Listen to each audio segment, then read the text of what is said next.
Iran और America के बीच एक तरफ युद्ध विराम और शांति समझौते को लेकर बातचीत चल रही है, तो वहीं दूसरी तरफ अमेरिकी सेना ने दक्षिणी ईरान में सैन्य कार्रवाई कर दी।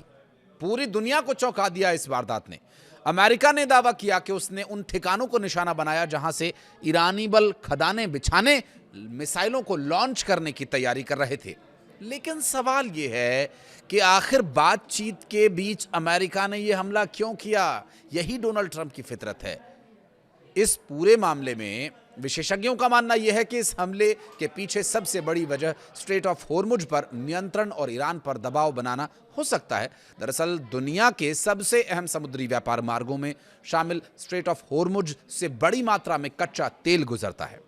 अगर ईरान इस इलाके में दबाव बनाता है या समुद्री गतिविधियां बाधित करता है, तो इसका सीधा असर वैश्विक तेल बाजार और पश्चिमी देशों की अर्थव्यवस्था पर पड़ सकता है। अमेरिकी सेंट्रल कमांड ने कहा कि यह कार्रवाई रक्षात्मक थी और इसका मकसद अमेरिकी सैनिकों को ईरानी खतरों से बचाना था। हालांकि आलोचकों का कहना है कि यह हमला ऐसे समय में हुआ जब दोनों देशों के बीच तनाव कम करने की कोशिशें चल रही थी। ऐसे में इसे तेहरान पर दबाव बनाने की रणनीति के तौर पर भी देखा जा रहा है। असल में अमेरिका इस समय दो मोर्चों पर खेलता दिख रहा है। एक तरफ वो ईरान को बातचीत की मेज पर बनाए रखना चाहता है और दूसरी तरफ सैन्य दबाव के जरिए उसे अपनी शर्तों को मनवाने के लिए मजबूर करना भी चाहता है।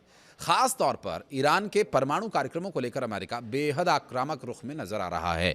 अमेरिकी राष्ट्रपति डोनाल्ड ट्रंप ने साफ संकेत दिए कि ईरान के समृद्ध यूरेनियम भंडार को या तो अमेरिका को सौंपना होगा या फिर अंतर्राष्ट्रीय निगरानी में नष्ट करना होगा।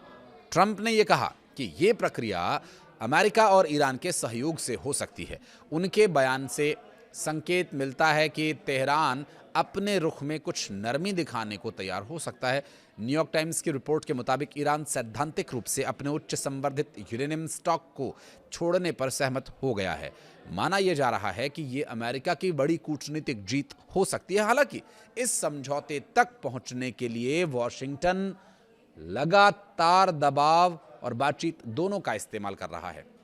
सीएनएन की रिपोर्ट में भी कहा गया था कि ईरान के परमाणु कार्यक्रम और प्रतिबंध हटाने की भाषा को लेकर दोनों देशों में मतभेद बने हुए हैं। ऐसे में अमेरिका की ताजा सैन्य कार्रवाई को ईरान को मैसेज देने की कोशिश माना जा रहा है। अगर समझौता नहीं हुआ तो सैन्य विकल्प हमेशा खुला है। विशेषज्ञ ये भी मानते हैं कि अमेरिका नहीं चाहता कि ईरान स्ट्रेट ऑफ होर्मुज को किसी दबाव के या हथियार के तरह इस्तेमाल करे। अगर ईरान समुद्री रास्तों में खदानें बिछाने या सैन्य गतिविधियां बढ़ाने की कोशिश करता है, तो अमेरिका और उसके सहयोगी देशों के लिए यह बड़ा खतरा बन सकता है। इसी वजह से अमेरिकी सेना ने कथित तौर पर उन नावों को मिसाइली ठिकानों को निशाना बनाया जिन्हें संभावित खतरे के रूप में देखा जा रहा था। हालांकि इस कार्रवाई ने एक बार फिर पश्चिम एशिया में तनाव बढ़ने की आशंका को और बल दिया है।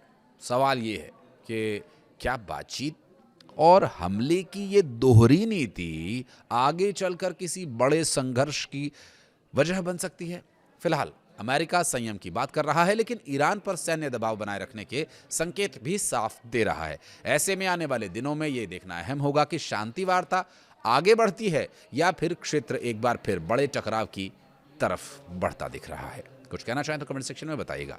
वीडियो को यहां तक देखने के लिए बहुत बहुत धन्यवाद।